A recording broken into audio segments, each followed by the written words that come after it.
जळगावमधून शिवसेनेच्या बंडखोर रेश्मा काळे यांनी माघार घेतली नाहीये। जळगावमध्ये आता नंदकिशोर महाजन विरोधात रेश्मा काळे अशी लढत बघायला मिळणार आहे। जळगावमध्ये दृश्य आपण बघतोय, शिवसेनेच्या बंडखोर रेश्मा काळे यांनी माघार घेतली नाहीये, त्यामुळे आता जळगावचे समीकरण नेमक्या कशा प्रकारे बदलतायत हे बघणं सुद्धा अत्यंत महत्त्वाचं असेल।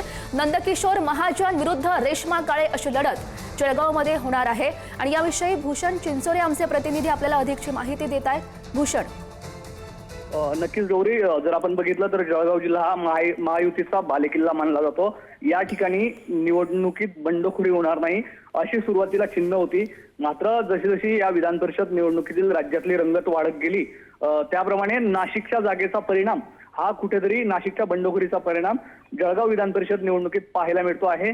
अपक्ष उमेदवार ज्या आहेत रेश्मा काळे, ज्या ठाकरेंच्या शिंदेच्या शिवसेनेकडून बंडखोरी केलेली आहे, त्यांनी या ठिकाणी उमेदवारी दाखल केली होती आणि जर नाशिकमध्ये माघार झाली भाजप बंडखोर उमेदवारीची तर मी या ठिकाणी माघार घेईल अशी भूमिका सुरुवातीपासूनच रेश्मा काळे यांनी घेतलेली होती।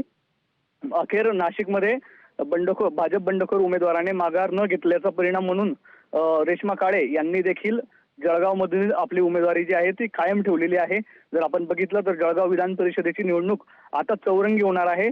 या ठिकाणी भाजपकडून नंदकिशोर महाजन यांना उमेदवारी देण्यात आली आहे, तर ठाकरेंच्या शिवसेनेकडून शरद तायडे हे रिंगणात आहेत, तसेच भुसावळचे माजी नगराध्यक्ष अनिल चौधरी यांनी देखील आपली अपक्ष उमेदवारी कायम ठेवली आहे। या ठिकाणी सकाळपासूनच मंत्री गिरीश महाजन जळगावमध्ये तळ ठोकून होते, त्यांनी या माघारीसाठी प्रयत्न देखील केले, ते राष्ट्रवादीच्या कार्यालयात देखील गेले, राष्ट्रवादीच्या कार्यालयातील राष्ट्रवादीच्या अपक्ष उमेदवारांची माघार घेण्यात ते यशस्वी ठरले। मात्र मंत्री गुलाबराव पाटील यांची मनधरणी करण्यात गिरीश महाजन कमी पडले असंच या ठिकाणी म्हणावं लागेल। शिंदेच्या शिवसेनेच्या बंडखोर उमेदवार रेश्मा काळे यांनी आपल्या